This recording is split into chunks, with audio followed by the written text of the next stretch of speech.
Eu jamais imaginei que esquecer meu passaporte em casa, minutos antes de embarcar para as férias dos meus sonhos, seria o que me salvaria. Voltei correndo para casa naquela manhã de outubro. Meu vizinho Daniel me puxou para dentro da minha própria casa, trancou a porta com as mãos tremendo e sussurrou com desespero: Dona Clara, pelo amor de Deus, não saia ainda. Você precisa ver isso agora, antes que seja tarde demais. Mas antes de continuar, confira se você já está inscrito no canal e escreva nos comentários. De onde você está assistindo este vídeo?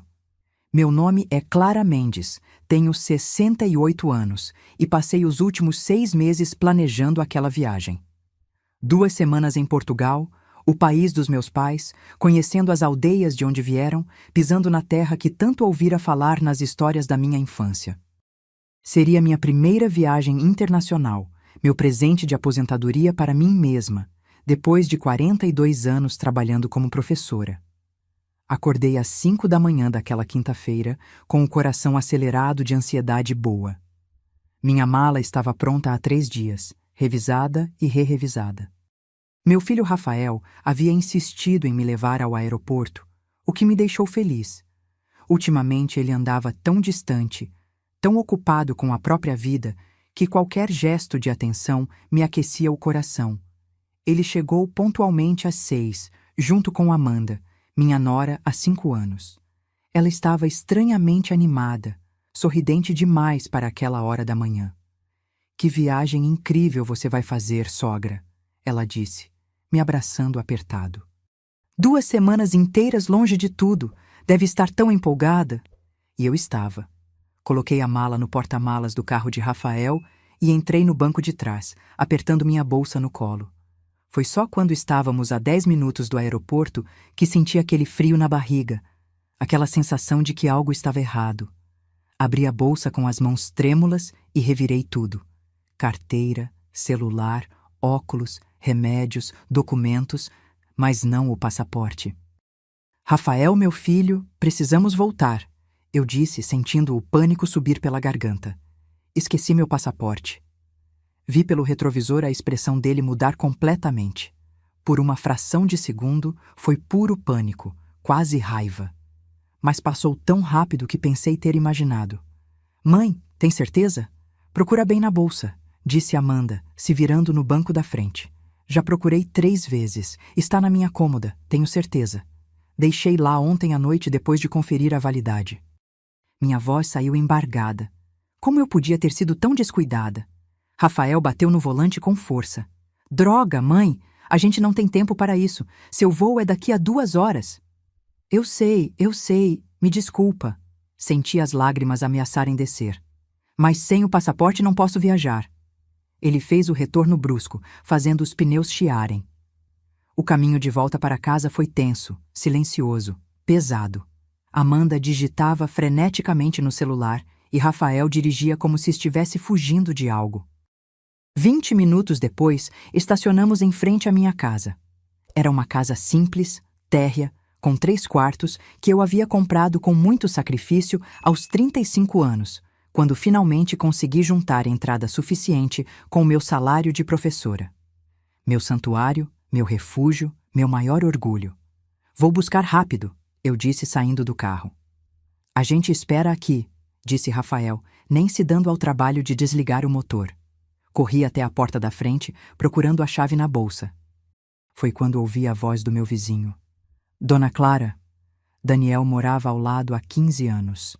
Era um homem quieto, na casa dos 50, engenheiro aposentado que passava os dias cuidando do jardim e mexendo em eletrônicos.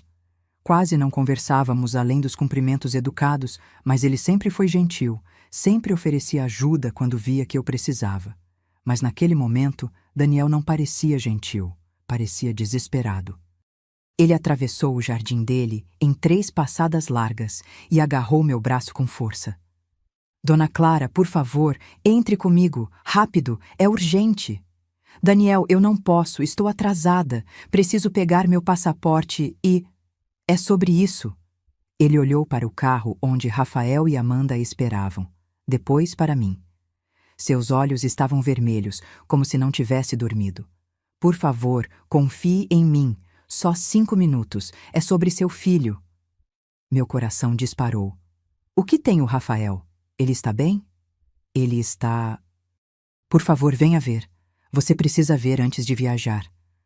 Algo no tom de desespero dele, algo na urgência daqueles olhos cansados me fez concordar.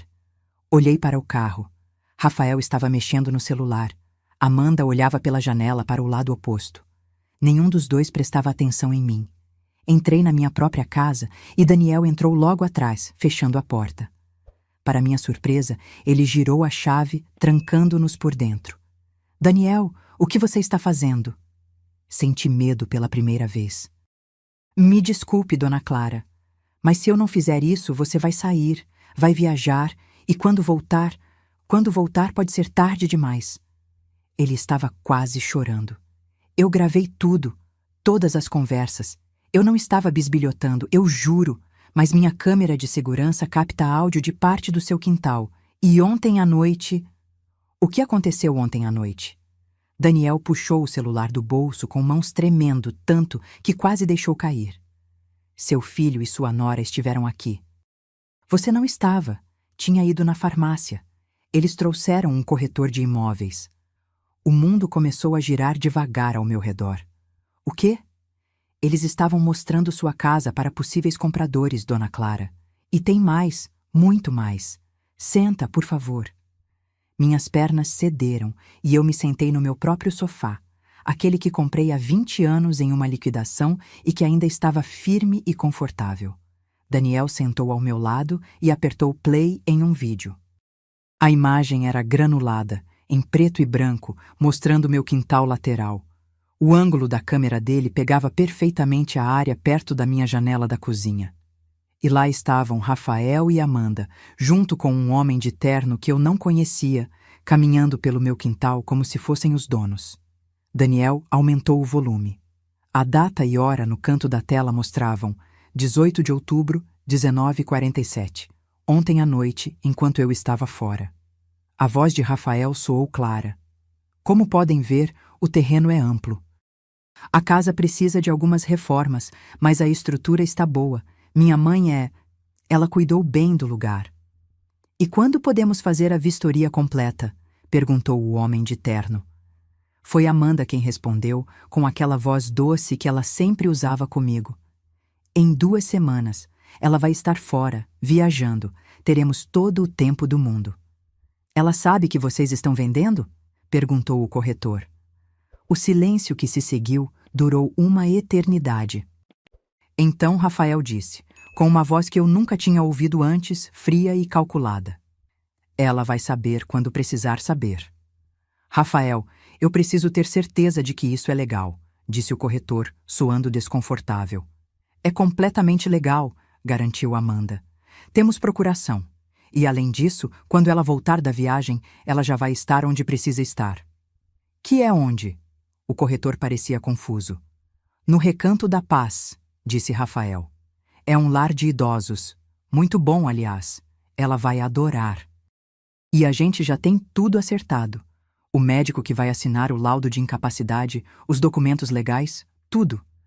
Senti como se tivessem arrancado todo o ar dos meus pulmões. Meu filho.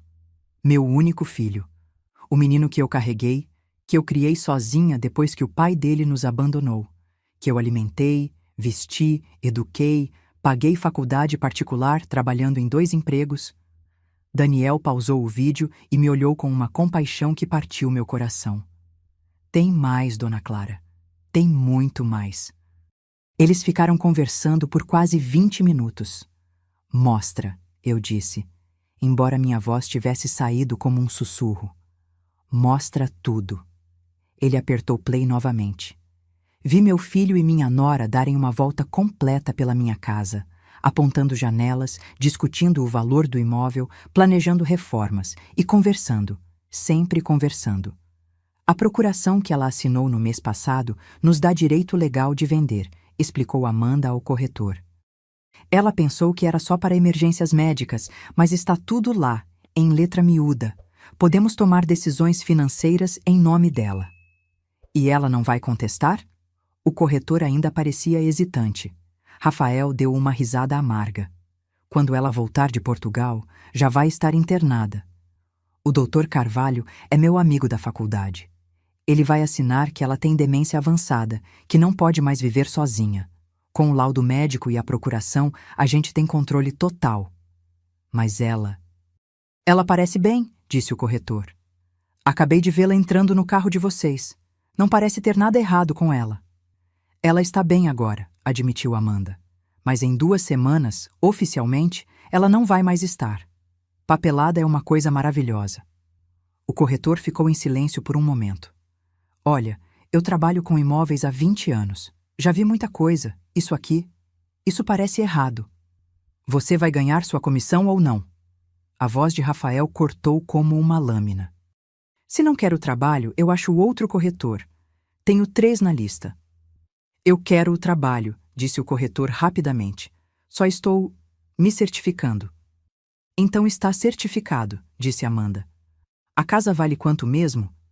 No mercado atual, limpa e sem dívidas como está, eu diria uns 850 mil. Ouvi minha própria respiração falhar. 850 mil reais.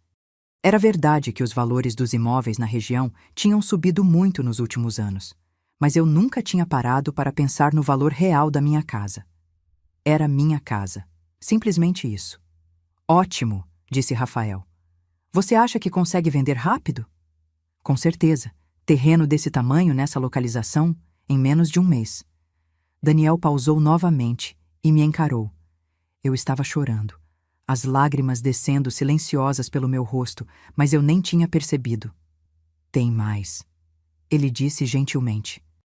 Depois que o corretor foi embora, eles ficaram, conversaram mais, sobre você, sobre os planos deles. Eu preciso ouvir, eu disse, limpando as lágrimas com as costas da mão. Preciso saber tudo. Daniel passou o vídeo para frente até outro trecho. Agora eram apenas Rafael e Amanda, sentados nos degraus da minha varanda dos fundos. Aquela varanda onde eu tomava café todas as manhãs, onde eu lia meus livros nas tardes de domingo.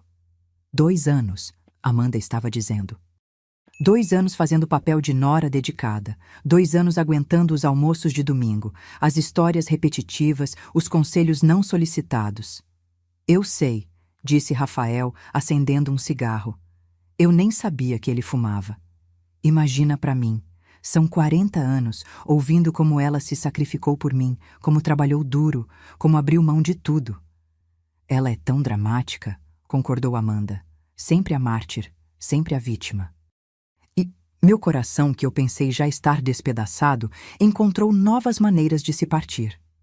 Mas vai valer a pena, continuou Rafael. 850 mil da casa, mais as economias dela. Ela tem uns 200 mil na poupança, não tem? Por aí, mais a aposentadoria, que a gente vai controlar enquanto ela estiver no asilo. 1 milhão, Rafael calculou. 1 milhão, mais ou menos. Dá para comprar aquele apartamento que você quer no Leblon. E abrir meu salão de beleza, acrescentou Amanda, animada. Sempre quis ter meu próprio negócio. E eu finalmente posso sair daquele emprego de merda e investir em alguma coisa que preste. Eles ficaram em silêncio por um momento. Então Amanda perguntou: Você acha que ela vai sofrer? No asilo? Rafael deu de ombros. Sinceramente? Não me importo. Ela viveu a vida dela. Fez as escolhas dela. Agora é nossa vez. Você realmente não sente nada? Amanda soou genuinamente curiosa. Ela é sua mãe. Ela é a pessoa que me criou, corrigiu Rafael. Não é a mesma coisa que amar alguém. Eu nunca pedi para nascer. Nunca pedi para ela fazer todos aqueles sacrifícios. Ela escolheu isso, não eu. E agora ela tem que aceitar as consequências. Daniel desligou o vídeo. Ficamos sentados ali, no meu sofá, em silêncio total. Lá fora, ouvi o som de uma buzina. Provavelmente Rafael, impaciente. Quanto tempo faz que eles estão lá fora? Eu perguntei com voz rouca. Daniel olhou para o celular. Uns 8 minutos. Eles vão vir me procurar logo. Eu sei. Ele hesitou.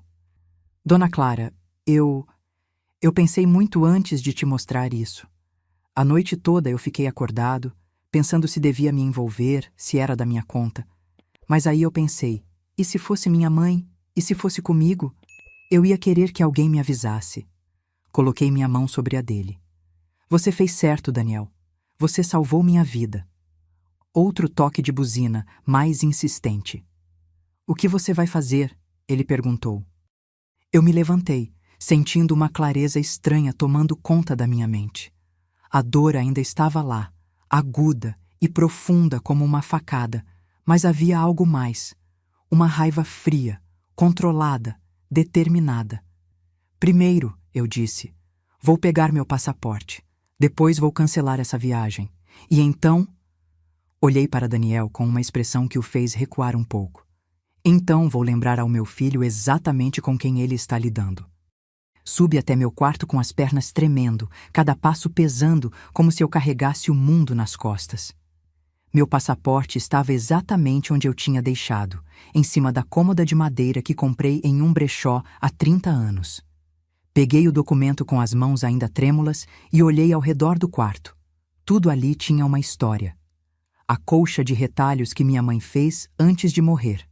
A foto emoldurada de mim e Rafael quando ele tinha 5 anos, sorrindo sem dentes da frente no parque. O espelho antigo onde eu me arrumava todas as manhãs antes de ir trabalhar. 42 anos dando aula para crianças, moldando futuros, fazendo diferença. E meu próprio filho planejava me jogar em um asilo e roubar tudo que eu construí. Desci as escadas e encontrei Daniel ainda na sala, olhando pela janela com cuidado. Eles estão ficando nervosos, ele disse. Rafael desceu do carro e está olhando para cá. Deixa ele olhar. Minha voz saiu mais firme do que eu esperava. Daniel, você pode me enviar todas essas gravações? Tudo que você tem? Já enviei enquanto você estava lá em cima. Deve estar no seu e-mail. Abracei aquele homem que mal conhecia, aquele vizinho quieto que tinha se tornado meu salvador. Obrigada. Obrigada por se importar. Toma cuidado, Dona Clara, ele disse baixinho. Pessoas capazes de fazer o que eles estão fazendo são capazes de qualquer coisa. Abri a porta da frente com o passaporte na mão e uma máscara de normalidade no rosto. Rafael estava parado no meio do jardim, de braços cruzados, visivelmente irritado. Finalmente! Que demora foi essa, mãe? Estamos super atrasados. Desculpa, filho. Estava procurando o passaporte e acabei... Me distraí um pouco. Vi o olhar que ele trocou com Amanda, ainda dentro do carro. Um olhar que dizia claramente: viu? Ela já está ficando confusa. Vai ser mais fácil do que pensamos. Entrei no banco de trás novamente, apertando o passaporte contra o peito. Rafael voltou a dirigir em velocidade acima do limite, cortando o trânsito, buzinando para carros mais lentos. Estava desesperado para me colocar naquele avião. Mãe, disse Amanda, se virando para me olhar com aquele sorriso falso que eu agora reconhecia perfeitamente. Você guardou todas as chaves da casa com a gente, né? Pra gente poder ir lá, regar suas plantas, pegar a correspondência. Claro, as plantas que eu nem tinha. Eles queriam acesso livre à casa enquanto eu estivesse fora. Guardei sim, menti. Está tudo com vocês. Ótimo, ela pareceu aliviada. A gente vai cuidar de tudo direitinho. Pode viajar tranquila. Tranquila. A palavra ecoou na minha cabeça com ironia amarga. Chegamos ao aeroporto às 8h15. Meu voo era às 10. Rafael estacionou na área de desembarque e desceu para pegar minha mala do porta-malas. Bom, mãe, boa viagem. Ele me abraçou rapidamente, mecanicamente. Aproveita bastante. Espera, eu disse, segurando o braço dele. Eu preciso conversar com vocês dois. É importante. Vi o pânico atravessar o rosto dele por uma fração de segundo. Mãe, você vai perder o voo. Não vai demorar. Olhei nos olhos dele, aqueles olhos castanhos iguais aos meus. Rafael, eu quero te fazer uma pergunta. E quero que você seja honesto comigo. Tá. Que pergunta? Amanda desceu do carro, se aproximando com cautela como um animal sentindo perigo. Você me ama? A pergunta saiu simples, direta. Rafael piscou, confuso. Que pergunta é essa, mãe? Claro que eu te amo. Você é minha mãe. Não é isso que eu perguntei. Minha voz estava calma, controlada. Eu perguntei se você me ama, de verdade, ou se apenas tolera minha existência porque achou que um dia ia herdar alguma coisa. O silêncio que se seguiu foi revelador. Rafael abriu a boca, fechou, abriu de novo. Amanda colocou a mão no ombro dele, um gesto de apoio que me deu vontade de rir. Mãe, que conversa é essa? Rafael finalmente disse, tentando soar indignado, mas saindo apenas nervoso. De onde você tirou uma ideia dessa? Responde à pergunta, Rafael. Eu te amo, ele elevou a voz, chamando a atenção de pessoas passando. Pelo amor de Deus, você está ficando paranoica. Será que isso é coisa da idade? Você anda esquecendo coisas, se confundindo.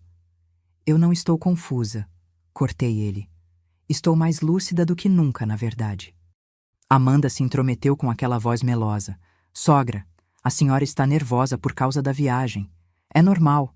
Primeira vez saindo do país é muita ansiedade. Amanda, eu disse calmamente, olhando direto nos olhos dela. Quanto tempo você acha que aguenta fazer papel de nora dedicada? Mais 2 anos? 3? Vi a cor sumir do rosto dela. Que diabos você está falando?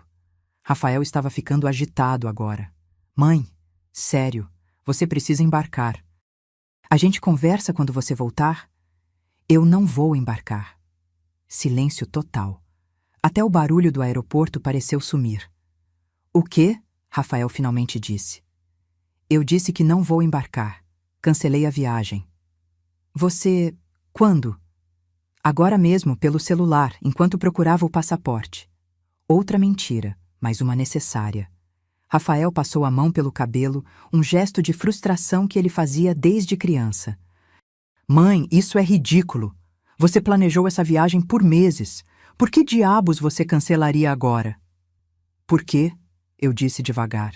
Eu descobri que tenho coisas muito mais importantes para resolver aqui. Que coisas? Amanda perguntou, e eu podia ouvir o pânico mal disfarçado na voz dela. Coisas legais. Abri a porta do carro e peguei minha mala. Obrigada pela carona.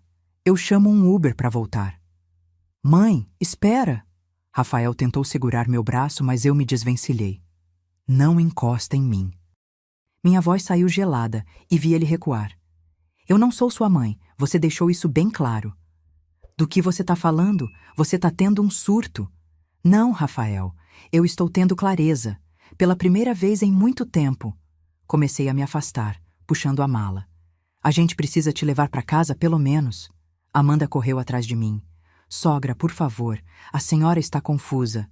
Girei tão rápido que ela tropeçou para trás. Eu disse que não estou confusa, e vocês dois não vão mais entrar na minha casa. Nunca mais. Você não pode fazer isso. Rafael gritou, atraindo olhares. Eu sou seu filho. Exatamente. Você é meu filho, não meu dono, não meu tutor, e definitivamente não vai ser meu ladrão. Vi a realização atravessar o rosto dele. Ele sabia. De alguma forma, ele sabia que eu sabia. Quem te contou? Ele disse baixinho, perigosamente. Foi aquele vizinho intrometido? O Daniel? Eu sabia que ele estava sempre espiando. Ninguém me contou nada que eu não devesse saber. Peguei meu celular.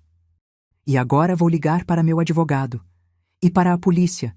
E para cada autoridade competente que possa impedir o que vocês estavam planejando. Amanda começou a chorar. Sogra, a senhora não entende. A gente só queria... Me colocar em um asilo e roubar minha casa? Terminei para ela. Sim, Amanda, eu entendo perfeitamente. Vocês acham que eu sou uma velha estúpida que vai deixar fazer isso? Mãe... Rafael deu um passo na minha direção, mas parou quando viu minha expressão. Não me chama de mãe. Você perdeu esse direito ontem à noite, quando estava no meu quintal com um corretor de imóveis, vendendo a casa onde eu ainda moro. O choque no rosto dele confirmou tudo. Você ouviu cada palavra.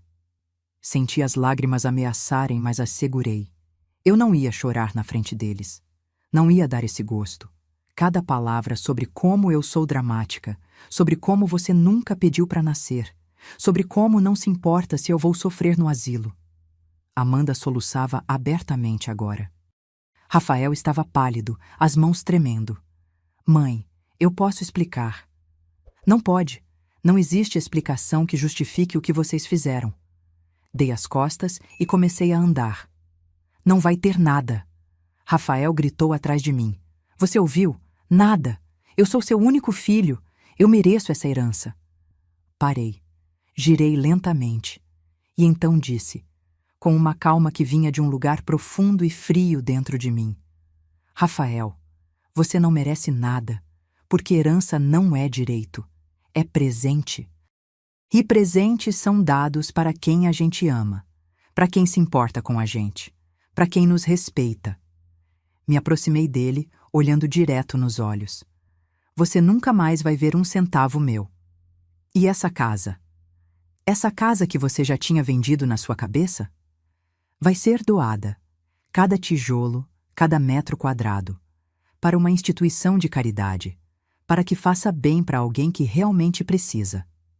Você não pode fazer isso, ele estava gritando agora, fora de controle. É meu direito, eu sou seu sangue. Não, eu disse calmamente. Você é só alguém que morou no meu útero por 9 meses, mas família? Família de verdade? Isso você nunca foi. Virei as costas pela última vez e segui em direção ao terminal, puxando minha mala.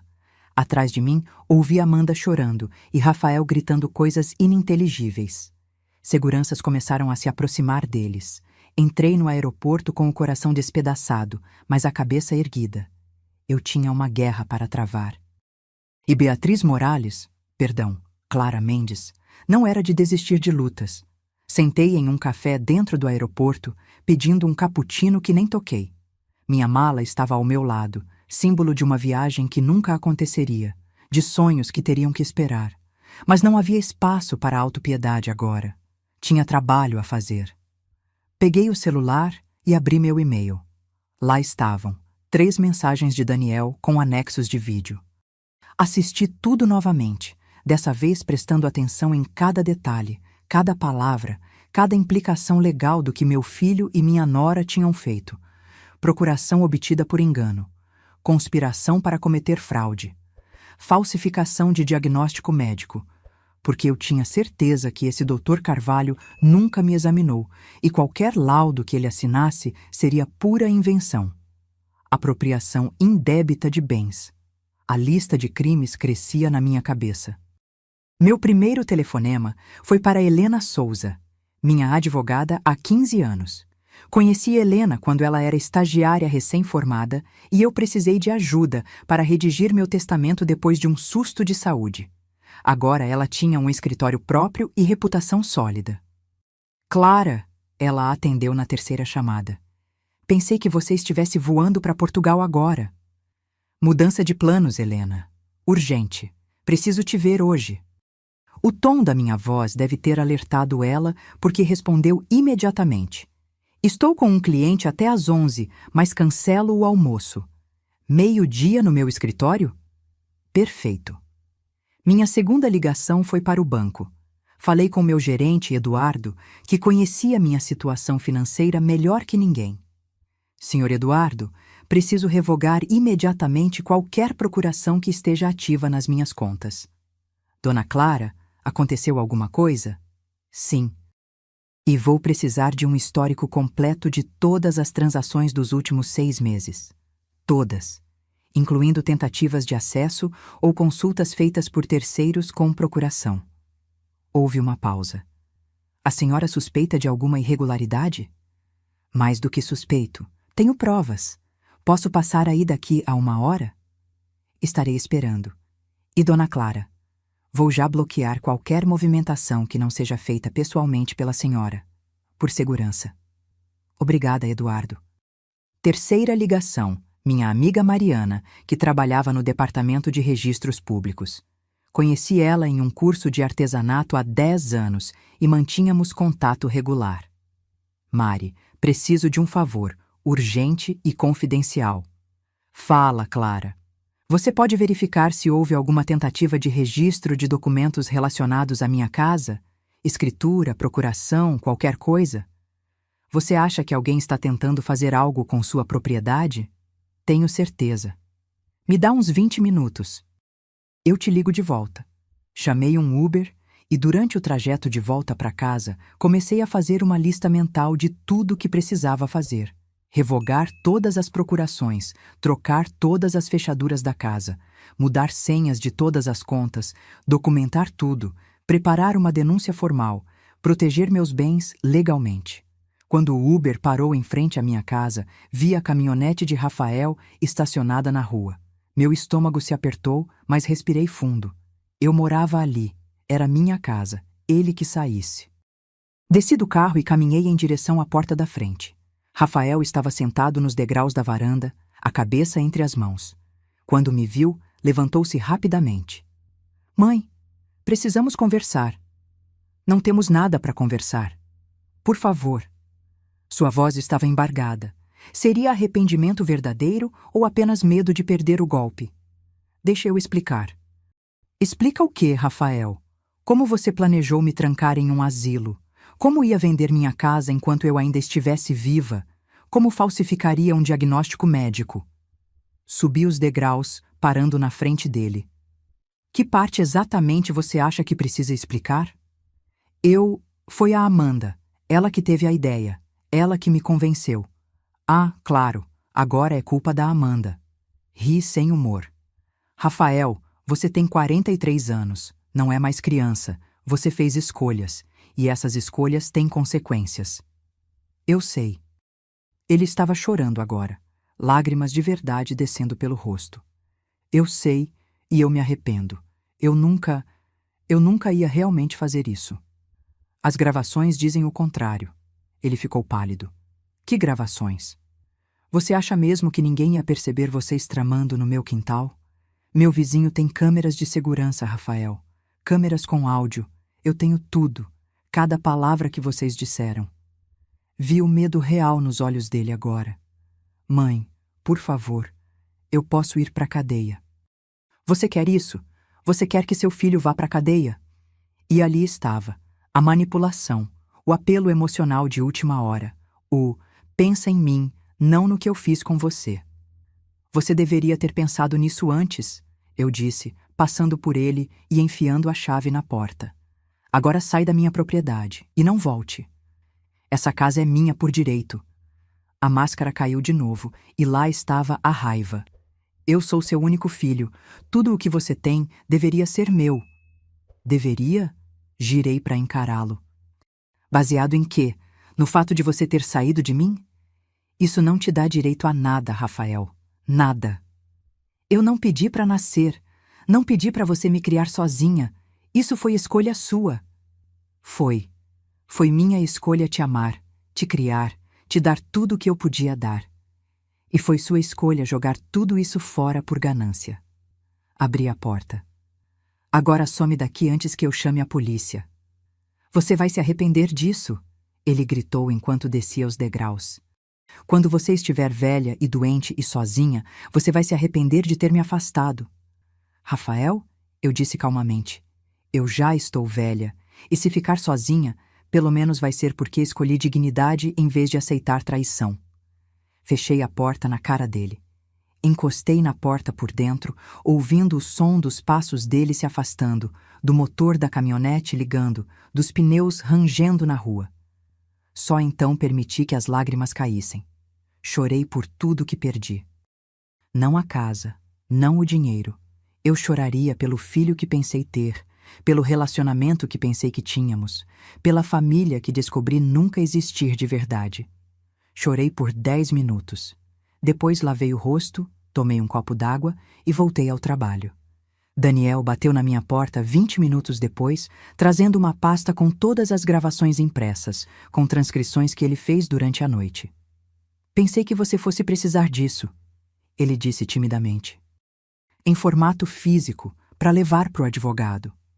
Daniel, eu não sei como te agradecer. Não precisa agradecer. Só fico feliz que você não tenha embarcado naquele avião. Ele hesitou.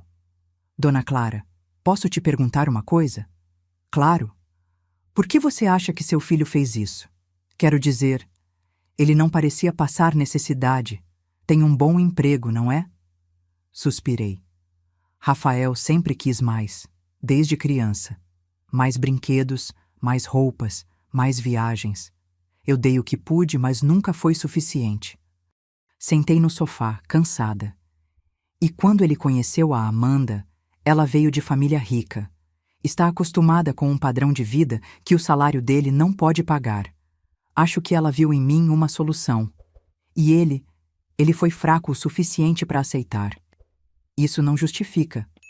Não, não justifica nada. Mariana me ligou de volta logo depois. Clara, achei algo. Fala. Tem uma procuração registrada em seu nome há 2 meses. Dá poderes completos ao Rafael Mendes Silva para tomar decisões financeiras, médicas e legais. Meu sangue gelou. Eu não assinei isso. Tem sua assinatura aqui. Então é falsa. Mariana, essa procuração precisa ser invalidada imediatamente. Você vai precisar entrar com um processo, provar que foi obtida por fraude ou que a assinatura foi forjada. Tenho provas, muitas provas. Então leva tudo para o seu advogado. Eu posso testemunhar sobre o registro se precisar. Às 11h45, estava sentada na recepção do escritório de Helena, com a pasta de Daniel no colo e um nó no estômago. Quando ela me chamou para dentro, a expressão dela era séria. Clara, pelo telefone você pareceu urgente. O que aconteceu? Contei tudo. Mostrei os vídeos, as transcrições, a procuração fraudulenta. Ela assistiu tudo em silêncio, a expressão ficando cada vez mais sombria. Meu Deus, ela disse quando terminei. Clara, isso é conspiração criminosa. Seu filho pode ir preso. Eu sei. E você quer processar? Mesmo sabendo disso? Olhei para ela. Helena, ele ia me trancar em um asilo. Ia me declarar demente quando eu estou perfeitamente saudável. Ia roubar tudo que construí. Se eu não fizer nada, qual a mensagem que isso passa? Que está tudo bem? Que eu aceito ser tratada assim? Não, você está certa. Ela respirou fundo. Tudo bem. Vamos fazer o seguinte. Primeiro, vamos entrar com uma ação para invalidar essa procuração. Segundo, vamos conseguir uma ordem de restrição impedindo ele de se aproximar de você ou de seus bens. Terceiro, vamos entrar com denúncia criminal por todos os crimes envolvidos. Tem mais, eu disse. Tem um médico, Dr. Carvalho, que ia falsificar um laudo dizendo que eu tenho demência. Você conhece esse médico? Ele te examinou alguma vez? Nunca. Então ele está cometendo crime também. Vamos incluir ele na denúncia. Helena começou a tomar notas freneticamente. Clara, essa vai ser uma guerra feia. Você está preparada? Porque quando isso se tornar público, quando Rafael e Amanda forem denunciados, você vai perder mais do que um filho. Vai perder a imagem de família que vocês mantinham. Essa imagem já morreu, eu disse calmamente. Morreu quando eu ouvi meu filho dizer que não se importa se eu vou sofrer. Certo. Então vamos começar. Passamos 3 horas no escritório dela. Redigimos documentos, preparamos petições, organizamos provas. Helena ligou para um juiz amigo e conseguiu uma audiência de emergência para segunda-feira de manhã. Até lá, ela disse, não fale com Rafael, não atenda ligações dele, não abra a porta se ele aparecer. Qualquer contato pode ser usado contra você, alegando que você perdoou ou concordou com algo.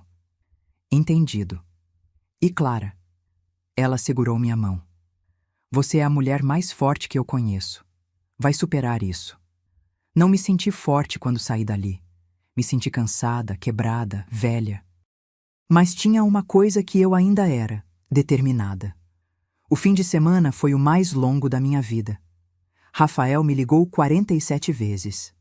Amanda, 23. Bloqueei ambos os números. Mudei todas as fechaduras da casa na sexta à noite, chamando um chaveiro 24 horas que Daniel me recomendou. Instalei um sistema de segurança novo, com câmeras em todas as entradas. Fui ao banco no sábado de manhã e revisei cada transação dos últimos 6 meses. Eduardo estava certo de parecer preocupado. Havia tentativas de acesso negadas, consultas de saldo feitas com a procuração, transferências pequenas, R$ 50 aqui, 100 ali, que eu não tinha autorizado, mas que foram feitas em meu nome. Quanto no total? Perguntei, sentindo náusea. Nos últimos 6 meses, aproximadamente 8.400. Pequenas quantias para testar o sistema. Ver até onde podiam chegar sem que eu notasse. A preparação para o roubo grande que estava por vir. Quero cada centavo de volta. E quero que vocês investiguem internamente quem autorizou essas transações com uma procuração que eu não dei. Já estamos investigando, Dona Clara. E quanto à devolução, vamos processar como fraude. A senhora vai ter o dinheiro de volta. Mudei todas as minhas senhas. E-mail, banco, redes sociais que eu mal usava. Tudo. Liguei para minha companhia de seguros e atualizei os beneficiários. Rafael estava removido. Tudo iria para instituições de caridade agora. No domingo, fui à igreja pela primeira vez em meses. Não sou particularmente religiosa, mas precisava de algum tipo de conforto, algum lugar silencioso para pensar. Sentei em um banco no fundo e apenas respirei. Uma mulher mais velha sentou ao meu lado. Não a conhecia, mas ela sorriu calorosamente. Primeira vez aqui? Ela perguntou. Não, mas faz tempo. Às vezes a gente só precisa de um lugar quieto para processar as coisas. Ela tinha que ter uns 80 anos, cabelos completamente brancos, mãos enrugadas, mas olhos gentis. Sou Terezinha. Clara. Clara, posso te dizer uma coisa? Uma coisa que aprendi em 84 anos de vida? Pode. As piores traições vêm de quem a gente mais ama. Mas as maiores forças também nascem dessas traições, porque é quando a gente aprende do que é realmente capaz. Olhei para ela surpresa. Como você sabe? Conheço esse olhar. É o olhar de quem descobriu algo terrível sobre alguém que amava. Ela pegou minha mão. Meu filho me roubou quando eu tinha 70 anos. Usou meu nome para fazer empréstimos, forjou minha assinatura, vendeu bens meus. Levei 3 anos, mas consegui processar ele e recuperar tudo. Você se arrependeu de processar seu próprio filho? Todo dia. Ela sorriu tristemente. Mas não porque tomei a decisão errada. Me arrependo porque tive um filho capaz de fazer aquilo. O processo foi apenas a consequência. A dor veio da traição em si. E vocês? Nunca mais falamos. Ele cumpriu pena, saiu, refez a vida. Eu refiz a minha também. Não é um final feliz, Clara, mas é um final honesto, e às vezes isso é o melhor que podemos ter.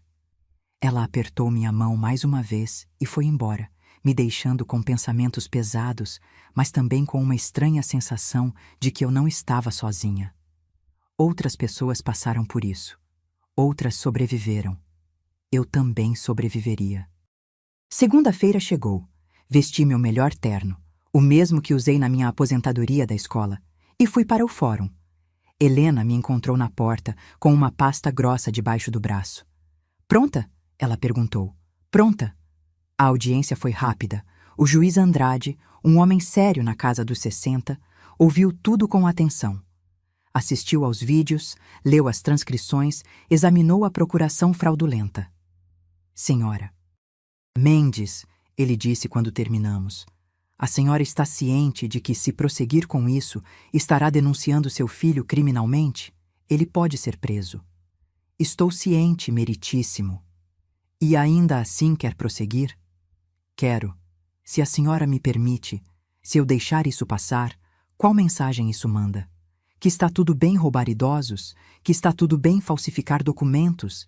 Que está tudo bem porque é família? Olhei direto nos olhos dele. Eu fui professora por 42 anos. Ensinei milhares de crianças que ações têm consequências. Seria hipócrita não aplicar isso ao meu próprio filho. Ele assentiu lentamente. A senhora é uma mulher de princípios. Admiro isso. Bateu o martelo. Estou invalidando a procuração em questão imediatamente. Estou emitindo ordem de restrição contra Rafael Mendes Silva e Amanda Mendes Silva, proibindo-os de se aproximar da autora ou de seus bens.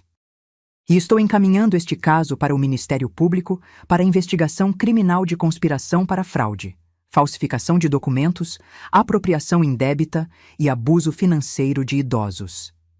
Obrigada, meritíssimo. Quanto ao Dr. Carvalho mencionado nas gravações, a senhora sabe onde ele atende? Sei, tenho o endereço. Passe para minha secretária. Vou encaminhar o caso dele também para o Conselho Regional de Medicina. Se ele realmente planejava falsificar um laudo, vai perder a licença. Saí dali me sentindo não feliz, não aliviada, mas sentindo que tinha feito o que era certo. No estacionamento, Helena me abraçou. Agora vem a parte difícil. A investigação, o processo, vai demorar meses, talvez anos. Eu tenho tempo. E Clara? Ela me olhou seriamente. Rafael vai reagir. Ele não vai aceitar isso quieto. Prepara-se para ele tentar contato, para ele tentar manipular, para ele aparecer com desculpas ou ameaças. Mantém distância. Qualquer contato tem que ser através de mim. Entendido. Mas Helena estava certa. A reação veio mais rápido do que imaginei. Naquela mesma noite, por volta das 8, minha campainha tocou insistentemente. Olhei pela câmera de segurança nova que tinha instalado e vi Amanda parada lá, sozinha, chorando. Não abri. Sogra, por favor! Ela gritou através da porta. Eu sei que a senhora está aí. Por favor, me deixe explicar. Peguei meu celular e liguei para Helena. Amanda está na minha porta. Não abre, não conversa. Está gravando? Olhei para o sistema de segurança. Está gravando. Ótimo, deixa ela falar. Tudo o que ela disser pode ser usado depois. Assisti pela câmera enquanto Amanda chorava e implorava. Sogra, foi tudo culpa do Rafael. Ele me obrigou. Ele disse que se eu não participasse do plano, ia me deixar.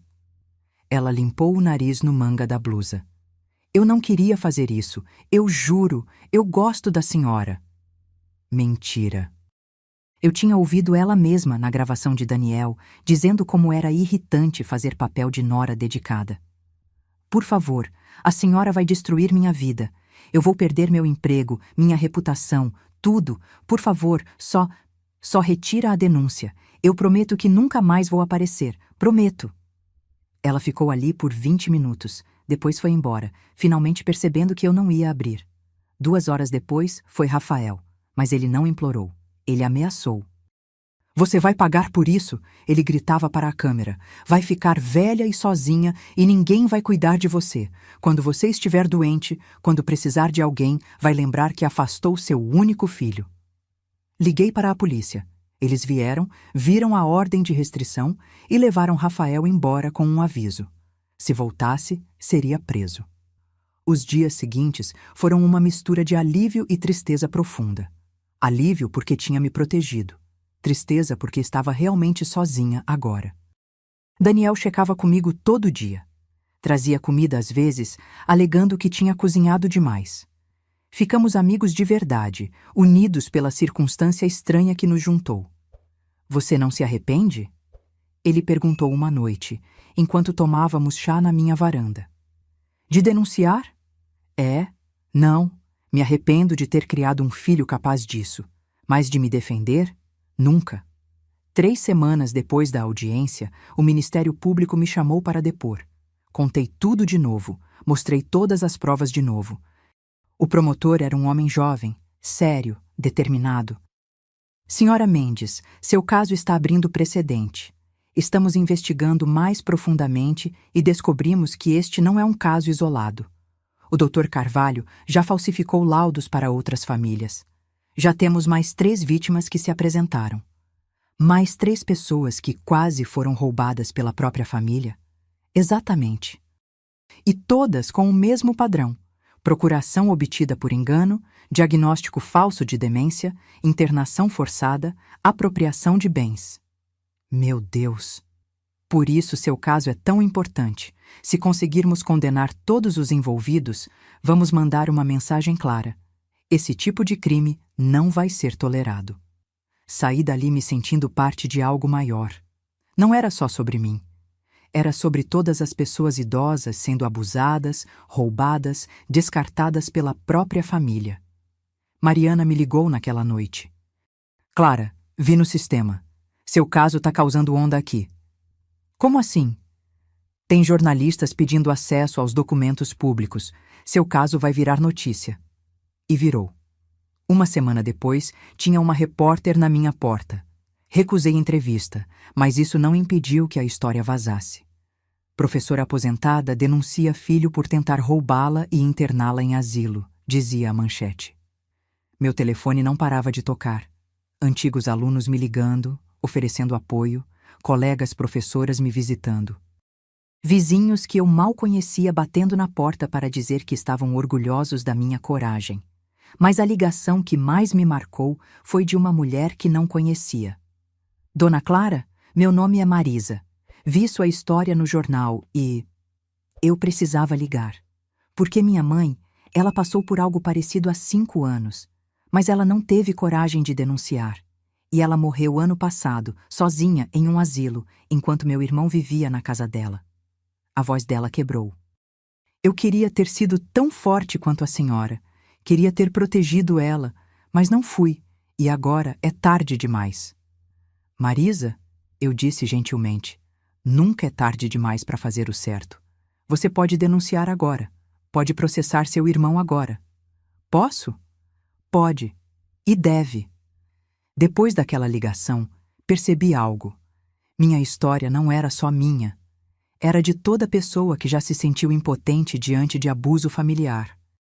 E se eu podia dar voz a essas pessoas, se eu podia mostrar que é possível lutar de volta, então valia toda a dor. Levou 8 meses para o caso ir a julgamento. 8 meses que transformaram completamente minha vida. Nos primeiros meses após a denúncia, vivia em uma espécie de isolamento autoimposto. Tinha medo de sair, de encontrar Rafael ou Amanda na rua, de ter que enfrentar olhares de pena ou julgamento. Mas aos poucos, fui reconstruindo. Voltei a fazer coisas que havia abandonado. Meu clube de leitura, minhas caminhadas matinais, meu curso de aquarela que largara quando me casei. Cada pequeno passo era uma reconquista de mim mesma. Daniel se tornou meu melhor amigo. Era engraçado como uma crise podia criar laços tão fortes. Jantávamos juntos 2 vezes por semana, sempre alternando casas. Ele me ensinou a mexer no computador melhor, a usar redes sociais de forma segura. Eu ensinei a ele a fazer o bolo de cenoura que minha mãe me ensinou. Você nunca pensou em se casar de novo? Ele perguntou uma noite, enquanto comíamos o bolo na minha cozinha. Casei uma vez. O pai do Rafael.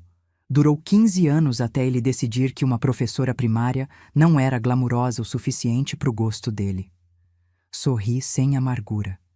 Aquela dor tinha curado há muito tempo.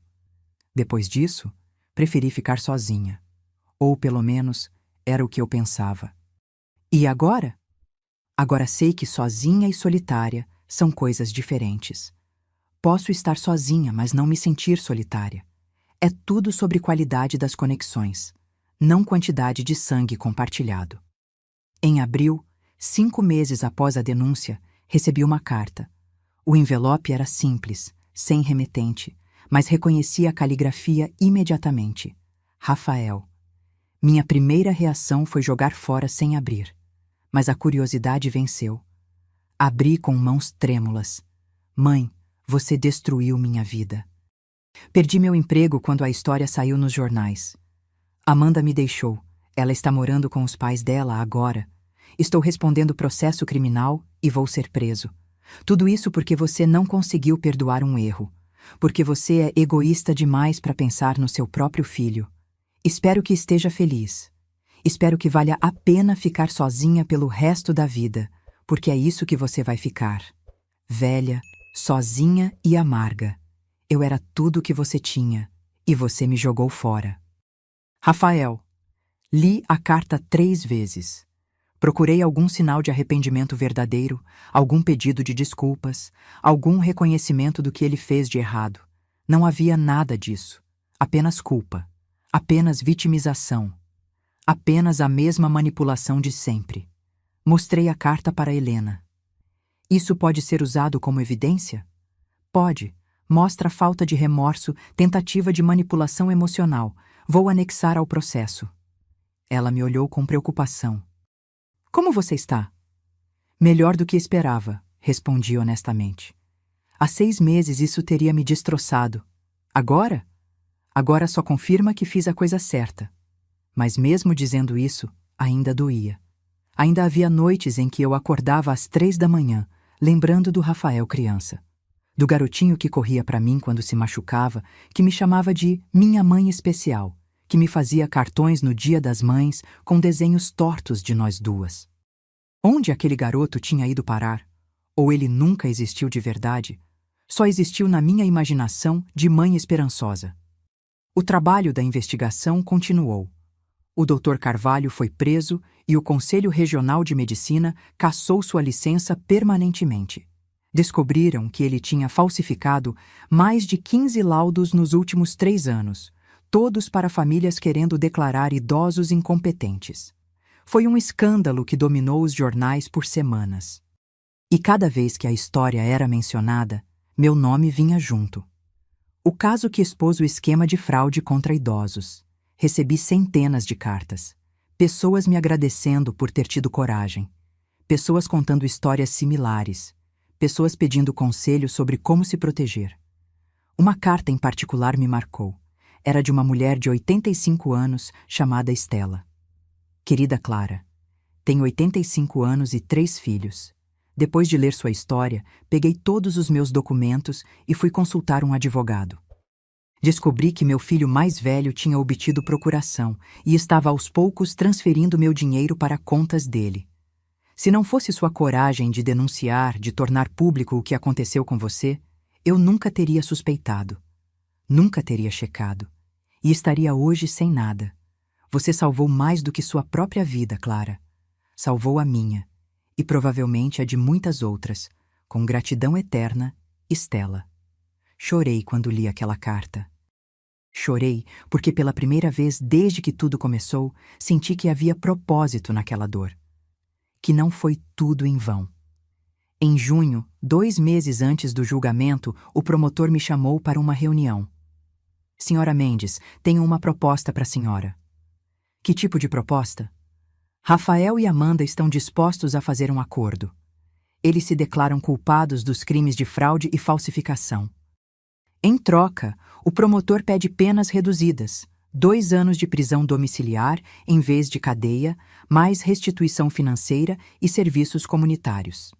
E o que eu ganho com isso? Um julgamento mais rápido, menos exposição pública e a garantia de que vão ser condenados sem risco de um júri absolver. Pensei sobre isso. Parte de mim queria vê-los na cadeia. Queria que sentissem o peso completo das consequências. Mas outra parte estava cansada.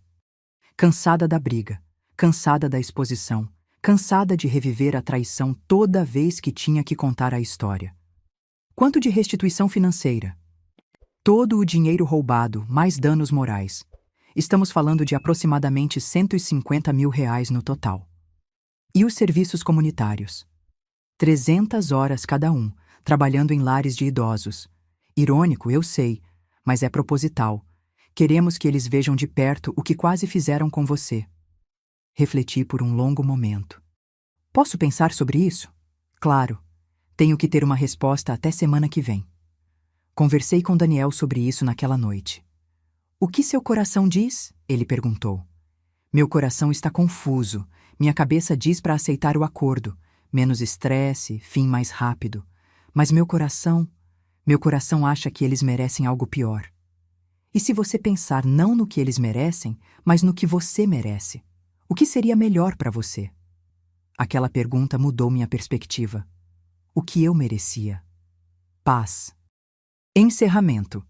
A possibilidade de seguir em frente, sem ter que passar meses em um julgamento público, sem ter que sentar na mesma sala que Rafael, enquanto advogados dissecavam minha vida. Acho que vou aceitar o acordo, eu disse finalmente. E foi o que fiz. 1 semana depois, estava no fórum novamente, desta vez para a audiência de aceitação do acordo. Rafael e Amanda estavam lá, sentados com seus advogados, evitando meu olhar. O juiz leu os termos: culpa confessada em fraude, falsificação e tentativa de apropriação indébita. 2 anos de prisão domiciliar com monitoramento eletrônico, 300 horas de serviços comunitários, restituição de R$ 150 mil, ordem permanente de restrição. Eles não podiam se aproximar de mim, da minha casa ou fazer qualquer tipo de contato. As partes concordam com esses termos? Perguntou o juiz. Sim, meritíssimo, disseram os advogados de Rafael e Amanda. Senhora Mendes? Levantei. Sim, meritíssimo, mas gostaria de fazer uma declaração, se permitir. Prossiga. Olhei para Rafael pela primeira vez em meses. Ele estava magro, pálido, envelhecido. Amanda tinha cortado o cabelo curto e estava sem maquiagem. Pareciam pequenos, diminuídos. Rafael, comecei, e minha voz saiu firme. Você disse na sua carta que eu destruí sua vida, mas não fui eu. Você destruiu a sua própria vida quando decidiu que seu conforto material valia mais que a dignidade da sua mãe. Respirei fundo. Eu te perdoo. Não porque você merece, mas porque eu mereço paz. Mas perdoar não significa esquecer, e certamente não significa ter você de volta na minha vida. Virei para Amanda. Você, eu mal conhecia.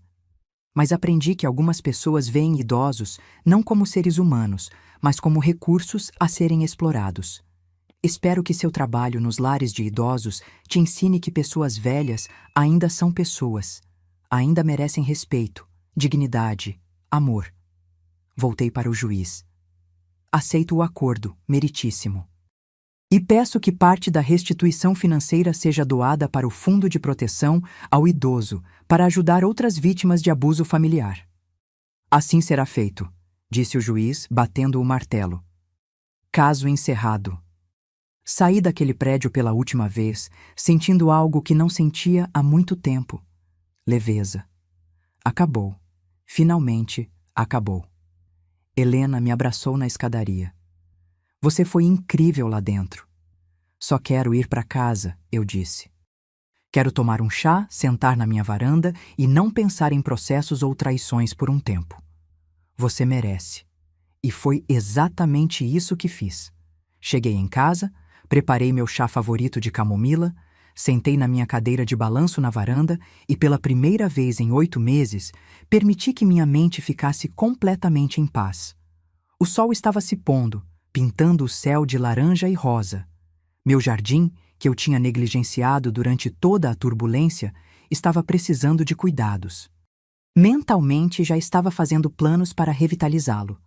Daniel apareceu com uma garrafa de vinho espumante. Ouvi dizer que alguém aqui precisa comemorar.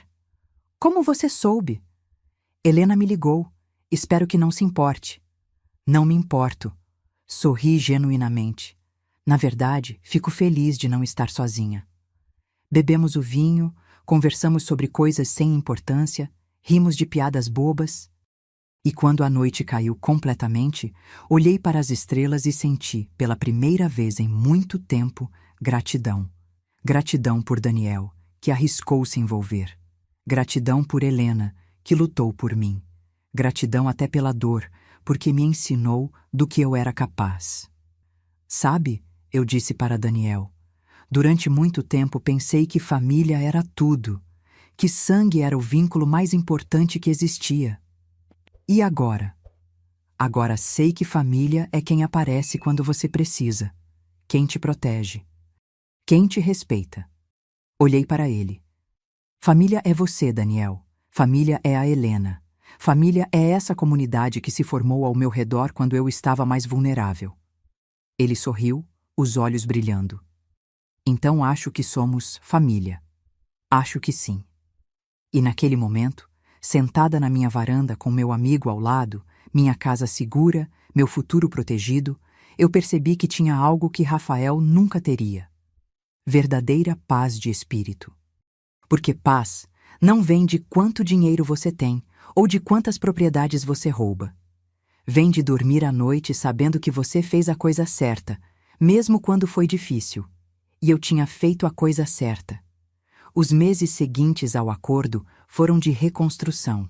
Não apenas da minha vida, mas de mim mesma. Percebi que havia passado tanto tempo definida pelos meus papéis, professora, mãe, vítima, que tinha esquecido quem era Clara, simplesmente Clara. Voltei a pintar. Transformei o quarto de hóspedes que Rafael usava quando visitava, raramente percebi agora, em um ateliê. Comprei telas, pincéis, tintas a óleo. Passei horas ali, perdida na criação, deixando que as cores expressassem o que palavras não podiam. Minha primeira pintura foi de uma gaiola aberta com um pássaro voando para longe. Óbvio demais, talvez, mas verdadeiro. O grupo de apoio que encontrei online também ajudou muito. Era específico para vítimas de abuso financeiro familiar e descobri que não estava sozinha. Havia dezenas, centenas de pessoas com histórias similares. Filhos que roubavam, netos que manipulavam, cônjuges que planejavam. Compartilhei minha história em uma das reuniões virtuais.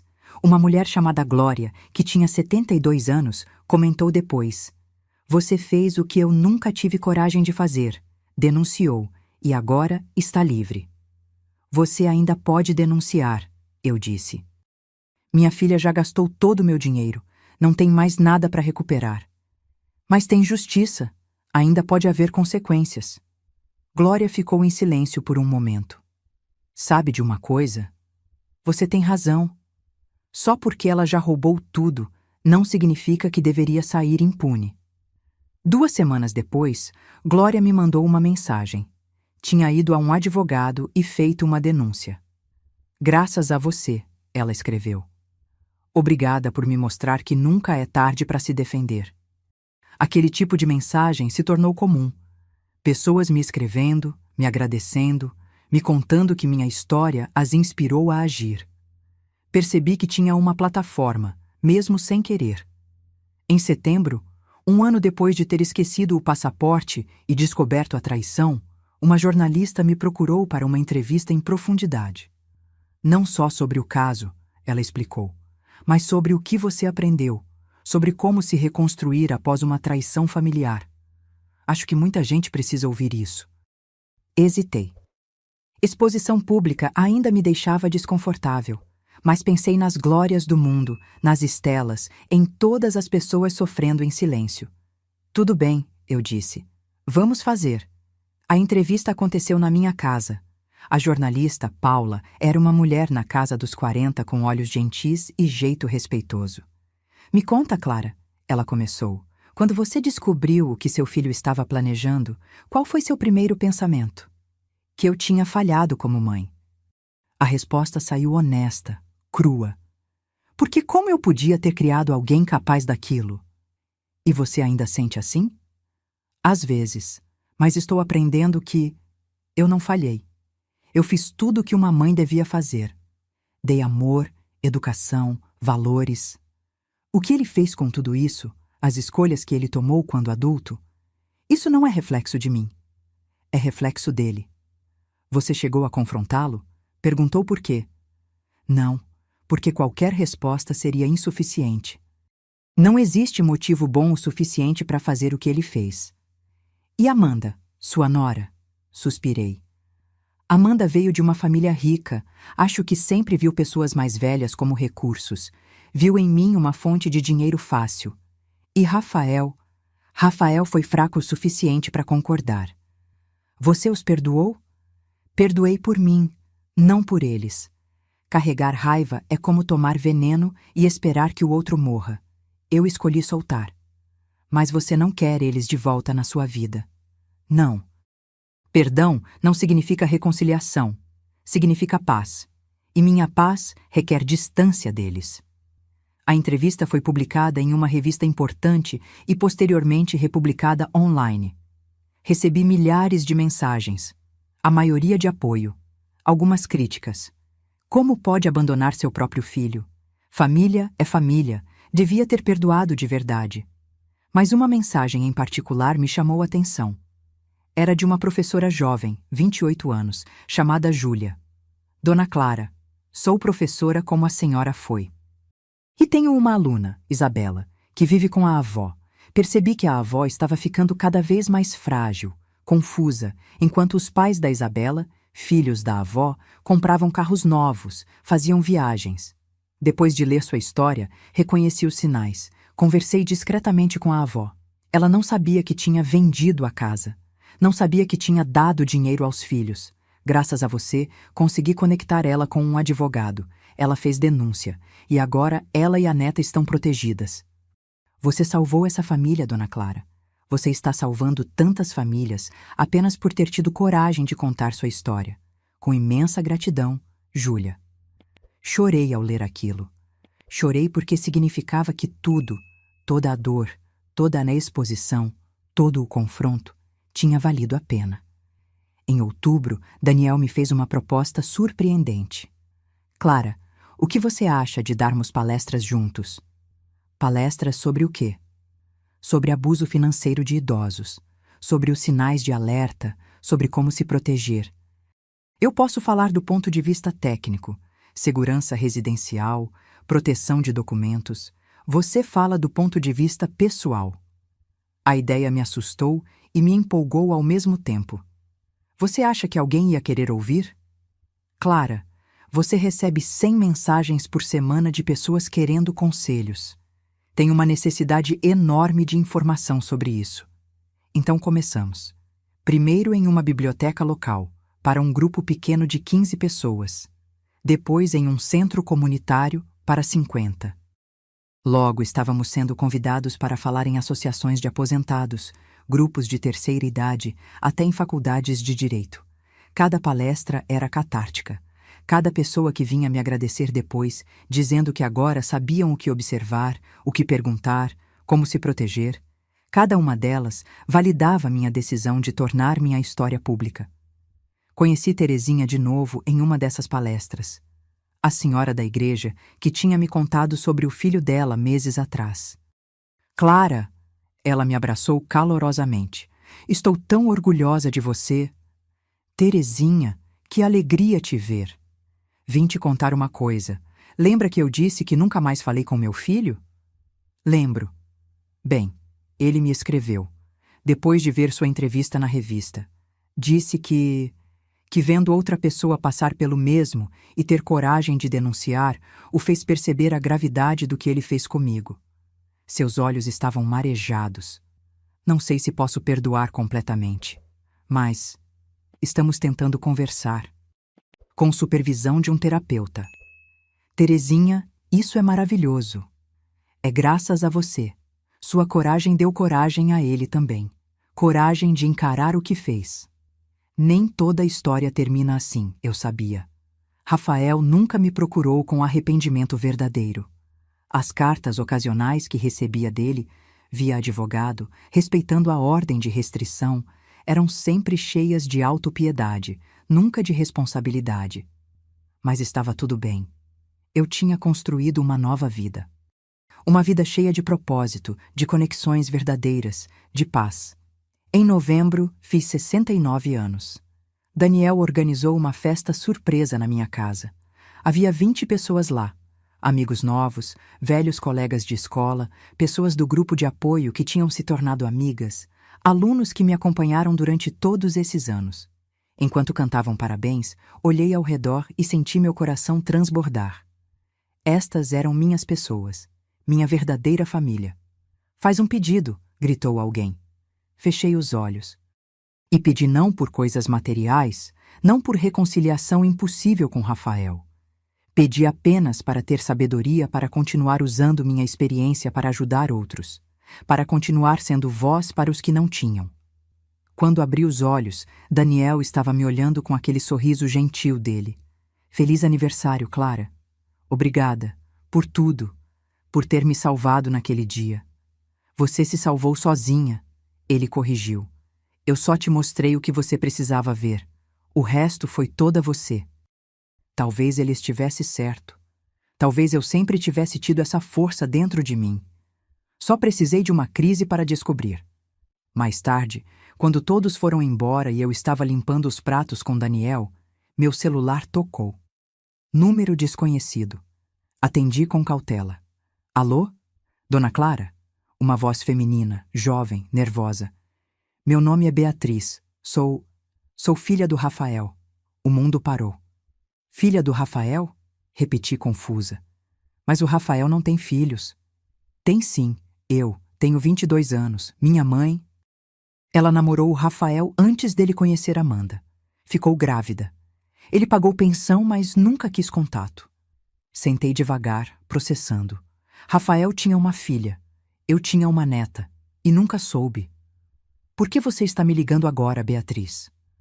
Porque vi sua história. E porque meu pai me ligou semana passada. Pela primeira vez em 22 anos. Querendo se aproximar de mim. Sua voz ficou amarga. Mas eu pesquisei. Sei do processo. Sei o que ele fez com a senhora. E pensei que se ele é capaz de fazer aquilo com a própria mãe, o que vai me fazer? Por que de repente quer contato? Provavelmente porque agora está sozinho e assustado, eu disse honestamente.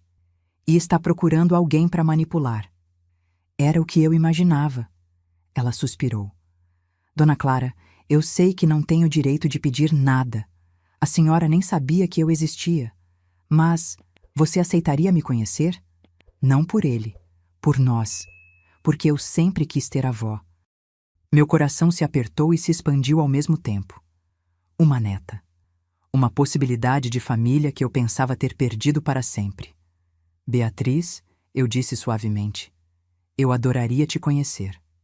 Marquei de encontrar Beatriz em uma cafeteria neutra, um lugar público onde ambas nos sentiríamos seguras. Estava nervosa de um jeito que não sentia há meses. E se ela fosse igualzinha ao Rafael? E se isso fosse algum tipo de golpe novo? Mas quando a vi entrando no café, uma moça magra, de cabelos escuros presos em rabo de cavalo, óculos de armação redonda e um sorriso tímido, tudo o que vi foi uma garota nervosa procurando conexão. Dona Clara? Ela perguntou, se aproximando da mesa que eu tinha escolhido perto da janela. Beatriz? Me levantei e impulsivamente a abracei. Ela era alta, mais alta que eu, e cheirava a lavanda. Quando nos separamos, havia lágrimas nos olhos dela. Desculpa, ela disse, limpando os olhos com um guardanapo. Eu imaginei esse momento tantas vezes. Você me procurava? Sim, desde que tinha uns 12 anos. Mas minha mãe sempre dizia que não era boa ideia. Que o Rafael tinha deixado claro que não queria nada com a gente, e a família dele provavelmente seria igual. Sentamos e pedimos café. Ela me contou sua história em voz baixa, mas firme. Sua mãe, Lúcia, tinha namorado Rafael por 6 meses quando ambos tinham 21 anos. Ela engravidou, Rafael entrou em pânico e terminou tudo. Pagou pensão mínima por obrigação legal, mas nunca quis conhecer a filha. Ele te viu alguma vez? Perguntei, sentindo raiva renovada pelo meu filho. Uma vez. Eu tinha 5 anos. Minha mãe insistiu. Ele apareceu, ficou 10 minutos, me deu uma boneca e foi embora. Nunca mais voltou. Sinto muito, Beatriz. Não precisa pedir desculpas por ele. Ela tomou um gole do café. Durante muito tempo, eu achei que era culpa minha, que eu não era boa o suficiente para ele me querer. Mas fiz terapia, trabalhei isso, entendi que o problema era dele, não meu. É muito madura para 22 anos. Tive que ser. Ela sorriu tristemente. Minha mãe criou a gente sozinha, eu e meu irmão mais novo. Ela trabalhou 2 empregos para nos dar educação. Fez o papel de pai e mãe. Foi heroína, sabe? Senti um aperto no peito, assim como eu tinha sido para Rafael. E olha como ele retribuiu. E seu irmão mais novo? Meio-irmão, na verdade. Filho do atual marido da minha mãe. Tenho 8 anos. Um amor de criança. Conversamos por 3 horas. Beatriz estava no último ano de faculdade de psicologia. Queria trabalhar com crianças de famílias desestruturadas. Morava com a mãe ainda, economizando dinheiro para poder alugar um apartamento depois de formada. Você se parece muito comigo, eu disse em certo momento, observando o jeito que ela mexia o café, a concentração enquanto pensava antes de falar. Não fisicamente, mas na essência. É? Como assim? Determinada, focada, com objetivos claros. Sorri. Rafael nunca teve isso. Sempre quis atalhos, caminhos fáceis. Por isso ele fez o que fez com a senhora? Parte do motivo, sim. Beatriz ficou em silêncio por um momento. Dona Clara, posso ser honesta? Por favor. Quando ele me ligou, meu primeiro instinto foi aceitar. Sabe? Aquela parte de mim que sempre quis ter pai ficou empolgada. Mas aí eu pesquisei, achei as reportagens sobre o caso, li tudo e percebi. Ele não quer reconexão comigo por amor. Ele quer porque está desesperado e sozinho. Provavelmente. E eu mereço mais do que ser plano B de alguém. Mereço ser escolhida de verdade, sabe? Você merece, concordei com veemência. E o fato de você reconhecer isso aos 22 anos te coloca anos-luz à frente de muita gente. Quando nos despedimos naquela tarde, trocamos números e fizemos planos de nos ver novamente. E enquanto caminhava de volta para casa, senti algo que não esperava sentir. Esperança renovada. Talvez família não fosse sobre sangue, afinal. Talvez fosse sobre escolha. E Beatriz tinha me escolhido, assim como eu a escolhi. Nos meses seguintes, Beatriz se tornou parte constante da minha vida. Almoçávamos juntas toda semana. Ela me apresentou a mãe, Lúcia, que me abraçou e disse: "Obrigada por não julgar ela pela ausência dele." "Como eu poderia?" respondi. "Ela é uma pessoa incrível, e você fez um trabalho maravilhoso criando ela." Conheci também o irmãozinho dela, Arthur, que me adotou imediatamente como vó Clara e insistia em me mostrar todos os desenhos que fazia na escola. Por primeira vez em anos, senti o que era ter família de verdade, não obrigação, não manipulação. Apenas amor genuíno. Daniel e Beatriz se deram bem instantaneamente. Ela o chamava de tio Daniel e ele adorava. Nosso pequeno núcleo de família escolhida cresceu para incluir Lúcia, Arthur, Helena, minha advogada que virou amiga, Mariana, do registro público e vários outros. Fizemos jantares mensais na minha casa. Comemoramos aniversários juntos. Criamos tradições. No Natal daquele ano, em vez de estar sozinha como imaginei que estaria, minha casa estava cheia de risadas, música, amor. "Brinde", disse Daniel, levantando a taça no meio do jantar. A Clara, que nos ensinou que família é quem aparece e que nunca é tarde para recomeçar. "Avó Clara", gritou Arthur, levantando seu copo de suco. Todos riram e brindaram. E eu, sentada à cabeceira daquela mesa, olhei ao redor e senti uma gratidão tão profunda que quase doía. Rafael me mandou uma carta em dezembro. Outra tentativa de contato via advogado. "Mãe, é Natal. Época de família. Época de perdão. Já cumpri metade da pena. Tenho sido modelo. Fiz todas as horas de serviço comunitário. Aprendi minha lição. Você não acha que já foi suficiente? Não podemos tentar reconstruir? Tenho uma filha. Você sabia? Beatriz. Ela não quer falar comigo, mas talvez se você interceder. Por favor, mãe, não me deixe passar o Natal sozinho. Seu filho, Rafael." Peguei uma caneta e papel e escrevi minha resposta. "Rafael, sim, conheço a Beatriz. Ela é uma jovem maravilhosa. E não vou interceder porque ela, como eu, merece paz. Merece estar cercada de pessoas que a amam de verdade, não que querem usá-la. Você diz que aprendeu sua lição, mas essa carta mostra o contrário. Ainda está manipulando. Ainda está usando emoção. É Natal, para conseguir o que quer. Ainda está tentando me fazer sentir culpada. Você não está sozinho por minha culpa.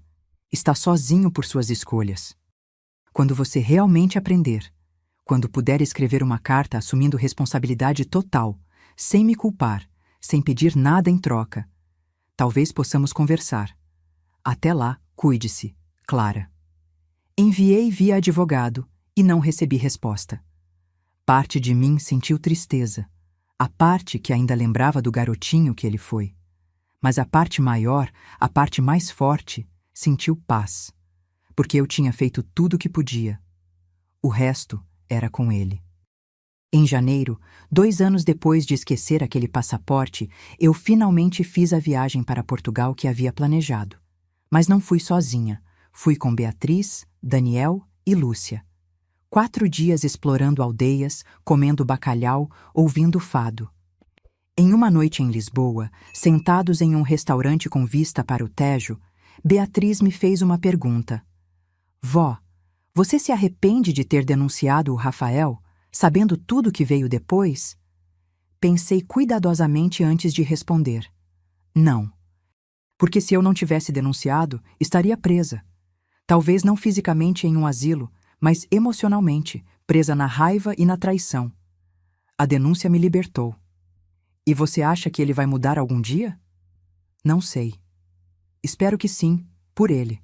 Mas não é mais minha responsabilidade garantir isso. Ela assentiu lentamente. Você me inspira, vó, sério. Ver você se reconstruir assim. Você me inspira também, eu disse honestamente. Ver você tão jovem, mas já com tanta clareza sobre o que merece, sobre limites saudáveis.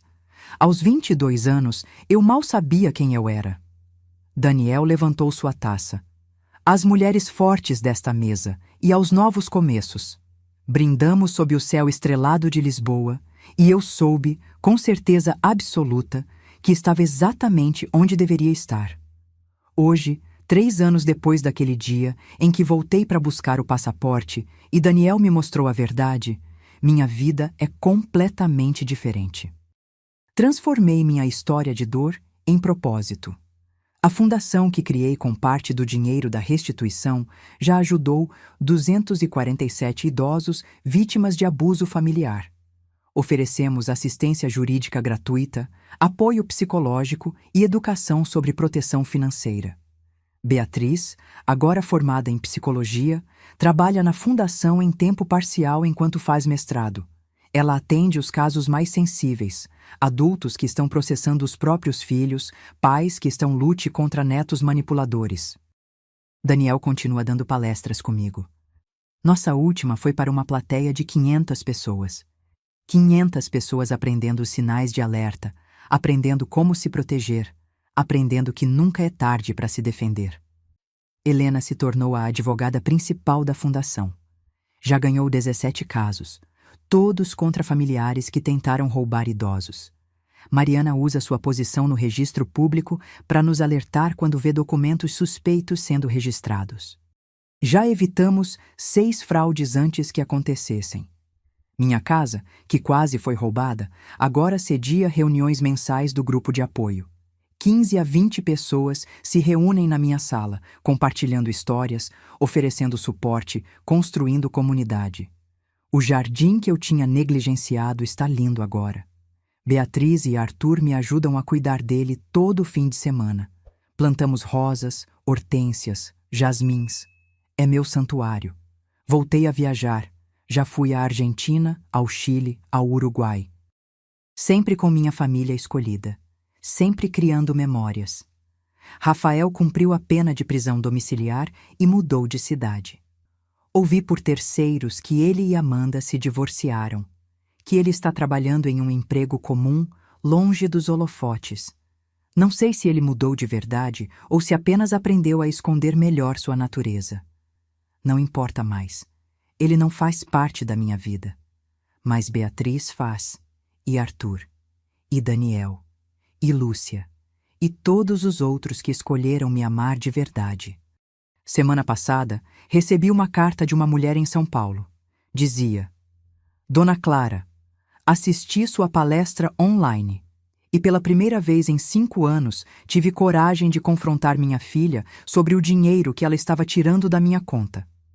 Ela confessou tudo, devolveu o que roubou, concordou em fazer terapia. Não sei se vamos nos recuperar completamente, mas sei que se eu não tivesse ouvido sua história, nunca teria tido coragem de perguntar. Obrigada por transformar sua dor em algo que ajuda os outros. Com gratidão, Margarete. Essas cartas chegam toda semana. Cada uma é um lembrete de que meu sofrimento não foi em vão, que ao tornar minha história pública, ao me recusar a sentir vergonha, estou ajudando outros a fazerem o mesmo. Fiz 71 anos mês passado. A festa foi na minha casa, como sempre. Arthur, agora com 11 anos, fez um bolo torto, mas feito com amor. Beatriz me deu um álbum de fotos de todos nós nos últimos 3 anos. Daniel me deu um livro raro de poesias que ele sabia que eu queria. E enquanto cantavam parabéns, olhei ao redor da minha mesa e vi não o que perdi, mas o que ganhei. Ganhei liberdade, ganhei dignidade, ganhei uma família que me escolheu. Se eu pudesse voltar àquele dia de outubro, 3 anos atrás, e evitar esquecer o passaporte, evitar descobrir a traição, evitar toda a dor que veio depois, eu não faria. Porque essa dor me transformou, me ensinou do que sou capaz, me deu propósito. E me mostrou que família verdadeira não é sobre DNA. É sobre amor, respeito e escolha mútua. Esta é minha história. A história de como quase perdi tudo e acabei ganhando o que realmente importa. A história de como a pior traição da minha vida se tornou minha maior libertação. Agora, se você gostou dessa história, clica em se inscrever e me diz nos comentários qual parte te deixou de queixo caído. Ah, e não esqueça de se tornar membro para ter acesso a vídeos exclusivos que não posto aqui. Te espero lá.